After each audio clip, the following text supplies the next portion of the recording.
Bike તો આપણે 1 kilometre દૂર જ મૂકીને આવ્યા છીએ, જ્યાં તે બહુ જ રિસ્કી છે, પણ તો પણ આપણે મૂકીને આવ્યા છીએ આ ખાલી તમારા માટે. અને આપણે જે જગ્યાએ છે એ જગ્યાનું નામ છે ધારેડા વોટરફોલ.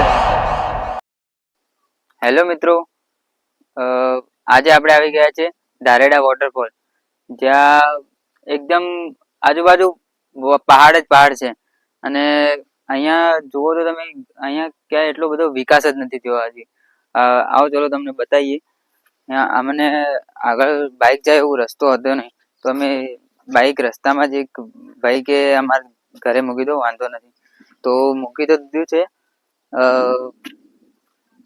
પણ સાલું એવું એક બાજુ ડર પણ લાગે છે, જગ્યા આવી છે તો થોડું રિસ્ક વાળી પણ વાંધો નહીં, આપણું તો કામ જ છે એડવેન્ચર વાળી જગ્યાએ જવા.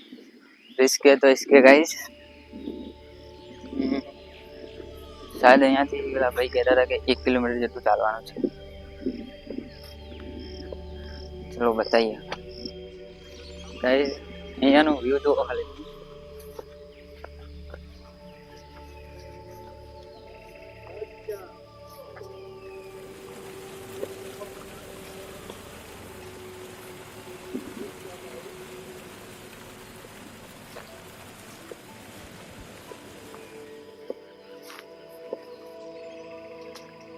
અહીંયાનો રસ્તો જોઈ શકો છો.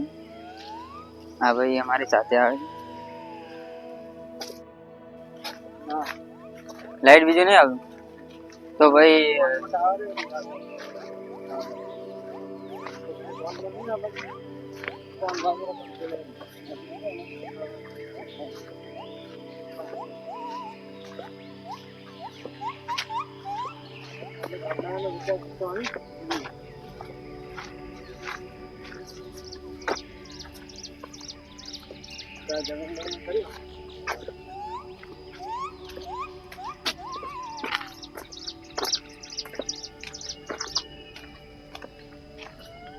અહીંયાના રસ્તાઓ જોઈ શકો છો.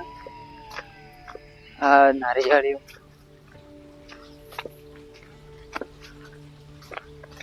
એટલે પબ્લિક કેટલી આવે, એટલે કેવા દિવસોમાં વધારે પબ્લિક આવે એવું એમ? હા હા,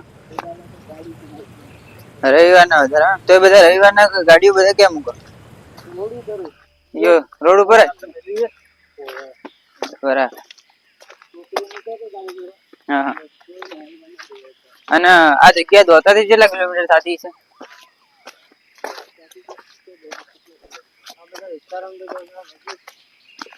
મેપમાં જોયું તો કોઈક 17 કિલોમીટર જેટલું થાય. તો તમારે સિટી તમારે તો દોતા લાગતી હશે ને? કોઈ બજાર જવું હોય તો? બરાબર.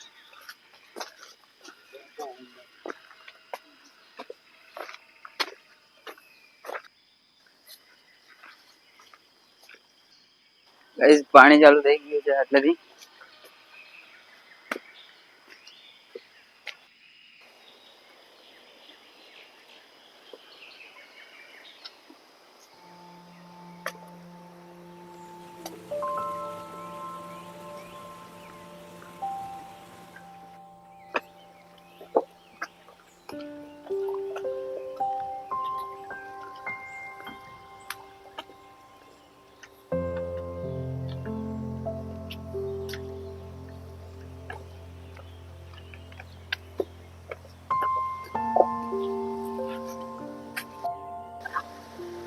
એવી જગ્યા છે જ્યાં ખાલી પાણી અને અમારા પગલા સિવાય બીજો કોઈ અવાજ જ નથી આવતો.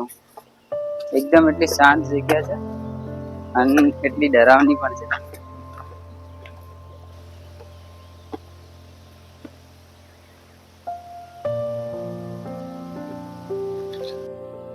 આટલા બધા આવા રસ્તાઓ તમે જોયા છે, કેટલા ડેન્જરસ રસ્તા હતા.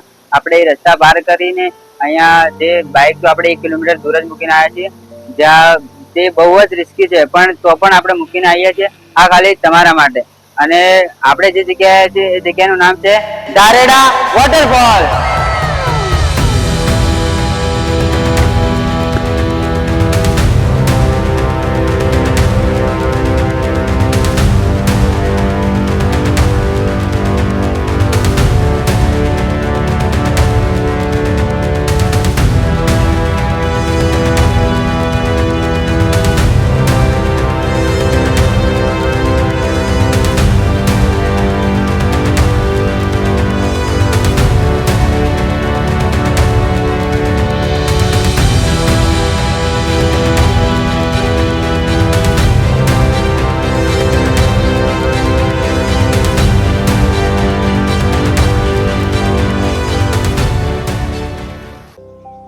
ગાઈઝ અહીંયા સોરી અહીંયા નાહવાની ઈચ્છા છે, પણ પેલા ભાઈ કહે છે કે અહીંયા 3 માથાળું જેટલું ઊંડું છે, તો જેને તરતા આવડે ને એ અહીંયા નાહી શકે, પણ તો બી રિસ્ક વાળું કામ છે. તો મારે તો આ સાંભળીને અહીંયા નાહવાની ઈચ્છા નહીં, પણ જો તમે આવો તો થોડું ધ્યાન રાખજો અહીંયા. અને પહેલા જ તમે જોયું છે આગળ વિડીયોમાં કે કેટલી ડરાવની જગ્યા છે. આ વોટરફોલ જોઈ શકો છો. આ જગ્યા ભાઈ અહીંયા આયા પછી તમને એવું લાગશે કે ચાલુ પૈસા વસૂલ હે. એકદમ મસ્ત જગ્યા છે. ઉપરથી જે ઝરણું પડે છે ને બહુ જ મસ્ત. અહીંયા આટલા જગ્યા જે પણ આપણે બ્લોગ શૂટ કર્યા છે એ જગ્યાઓમાંથી સૌથી બેસ્ટ જગ્યા હોય ને તો આ જગ્યા. તમને કઈ બેસ્ટ લાગી એ કોમેન્ટમાં જરૂર જણાવશો. વ્યૂ ને તો હવે આપણે જોઈ લીધું, લોકેશન કેવું છે, વોટરફોલ જોઈ લીધો છે. હવે અહીંયા આપણે નાસ્તો લાયા હતા અમે, તો નાસ્તો કરી લઈએ. નાસ્તામાં કઈ સમોસા લાયા હતા, તો કરી લઈએ. મળીએ આગળ નાસ્તો વાસ્તો કરી. ગાઈઝ અહીંયા અમને એક કેકડો જોવા મળે છે, જોઈ શકો છો. નજીકથી બતાવવાની કોશિશ કરું છું.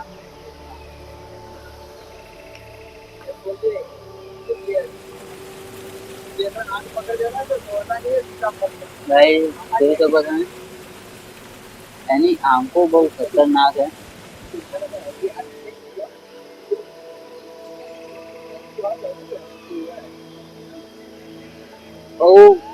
બહુ એ જશે સાહેબ, બહુ મોટો કેકડો છે.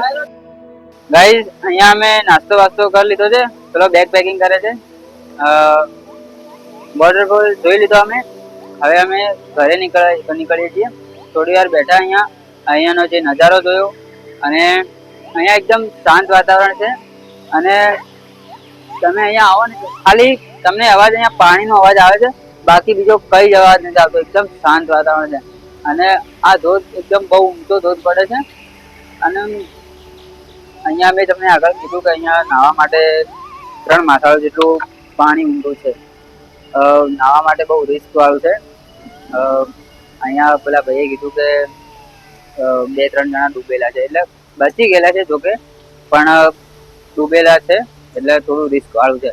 બાકી અહીંયા અહીંયાનો જે નદી છે એકદમ બહુ જ મસ્ત છે. તમે જોઈ શકો છો અહીંયાથી જે નદી જાય છે, હા જોઈ શકો છો, જે એકદમ બહુ જ નદી છે. અમે જે આયા એ રસ્તેથી તમને બતાવ્યો નથી કે એ રસ્તો કેવો હતો. બહુ જ ડેન્જરસ રસ્તો હતો. તો એ રસ્તો અમે તમને રિટર્નમાં બતાવીએ છીએ કે એ રસ્તો કેવો હતો. તો ચાલો તમને બતાવીએ આગળ. ગાઈઝ અહીંયાથી હવે અમે જઈએ છીએ બાઇક જોડે. બાઇક અમારું 1-8 કિલોમીટર દૂર પડ્યું છે બાઇક, તો હવે અમે બાઇક જોડે જઈએ છીએ. તો ચાલો તમને આગળ બતાવીએ કે કેવું છે. ગાઈઝ અહીંયાથી જે નદી કિનારે જવાનું છે, રસ્તા જુઓ તમે, પથ્થરો વાળા રસ્તામાંથી નીકળી જવાનું છે. અસલી મજા તો હવે આવી રહી છે, જે એડવેન્ચર વાળી જગ્યા છે ને. અને આગળ તમને બતાવીએ રસ્તો.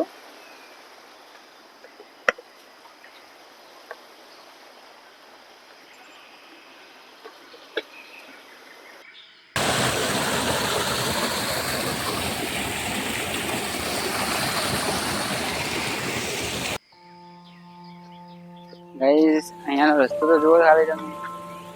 અહીંયા તો જે આજુબાજુ ઝાડ જ ઝાડ.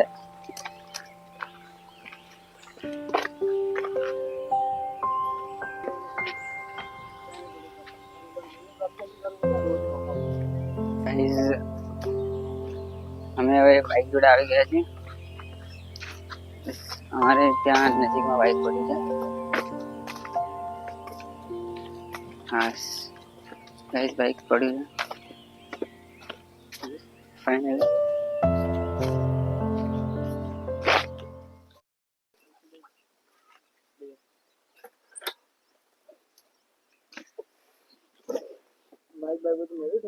હા બસ બાઇક લઈને ગાઈસ નીકળી ગયા છીએ અમે. તમને હું આગળ રસ્તો નતો બતાવ્યો, આગળ ચલો બતાવી દઉં રસ્તો કેવો હતો.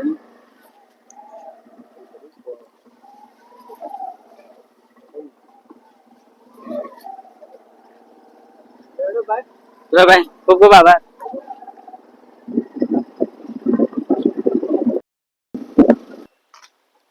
ગાઈઝ, હવે અમે સેફ જગ્યાએ આવી ગયા છીએ. જો કે ત્યાં બહુ ડેન્જર વિસ્તાર હતો. બાઇક ખોવાવાની ડર હતી, પણ એ લોકો સારા હતા. બાઇક ચોરાયું નથી.